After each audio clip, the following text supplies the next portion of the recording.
So Transformers 1 is the newest Transformers movie to be added to this Transformers universe, although it has nothing to do with any of the live action franchises.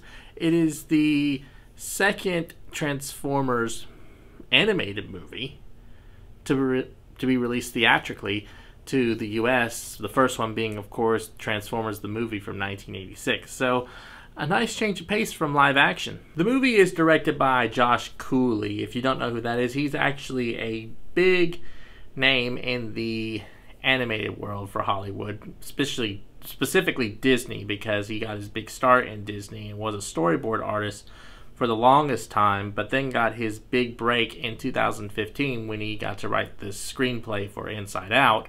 But then he also got his directorial debut in 2019 for Toy Story 4. This is his second movie where he is serving as director. I went into the theater with no high hopes whatsoever for this movie. I honestly thought this was nothing more than a promotional stunt for Hasbro so they could try to up Transformers toy line.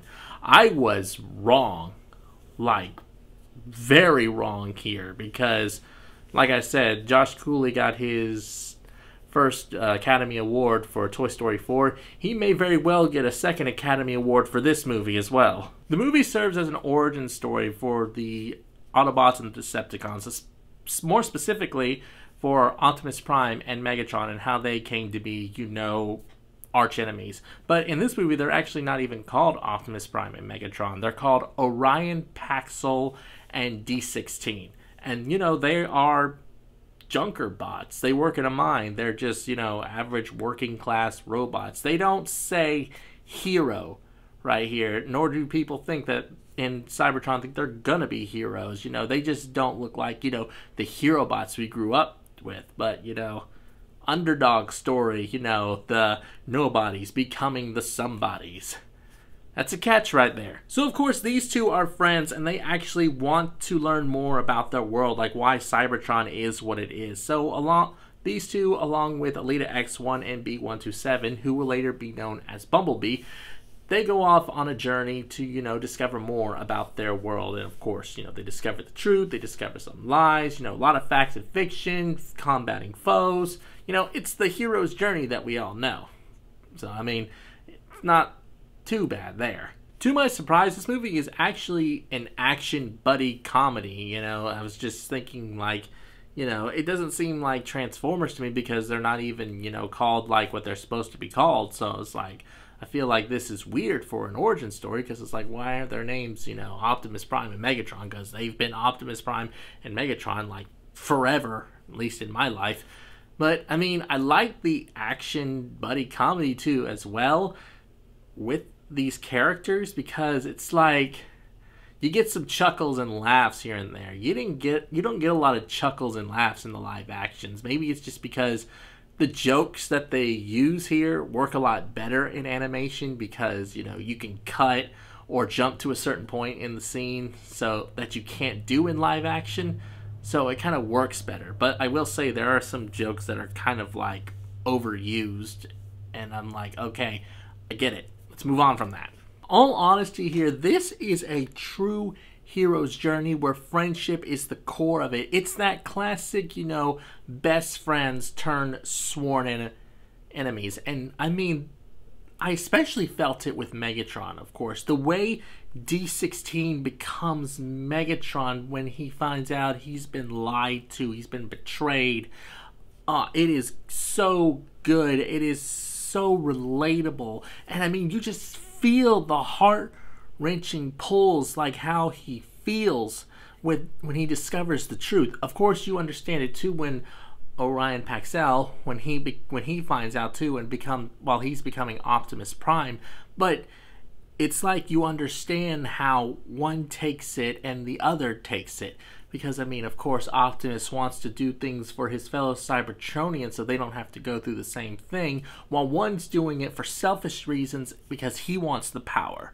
And, you just feel the connection, first how they were so close, and then basically as they discover these truths, how they just pull apart.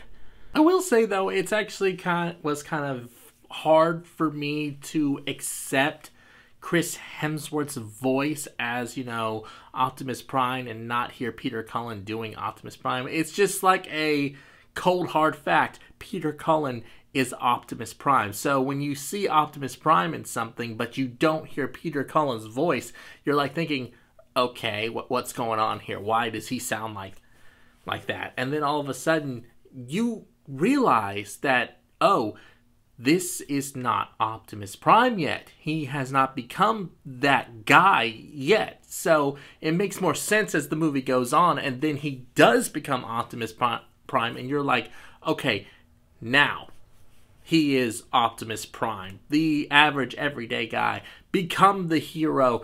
That was good.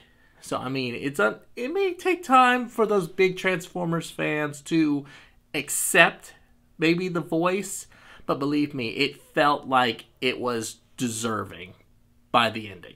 And of course, you can't deny that with Transformers, you get a lot of fun action here. But the one thing that this differs from is that, unlike other Transformers movies where you're there for the action, that's not what you're there for with this movie. This movie has a lot more than that. You get the comedy with jokes, you get the tragedy that doesn't get foreshadowed by comedy, and of course you get the action as well. You get the whole story. So I mean, that's great, right there, that's not what this movie relied on, and that's just pure action and metal flying all over the place. Honestly, also with the way this movie ended, it ended perfectly in my opinion for this prequel story. I mean, you have how Optimus and Megatron came to be. You have how the Autobots and Decepticons, were formed. So now you have your setup here. So maybe next in the sequel, we get the war. So, I mean, honestly, I think that this works out perfectly with the way it ended. This probably has to be one of the most surprising movies I've seen all year. Without a doubt, I'm giving Transformers 1 an A-. Really good film. One of the best Transformers films probably to come out. Alright, well that just about wraps up this review. If you guys have seen Transformers 1, please comment here down below what your thoughts were on it. Also, if you like my other videos, you can check out here more on my channel. So, roll out!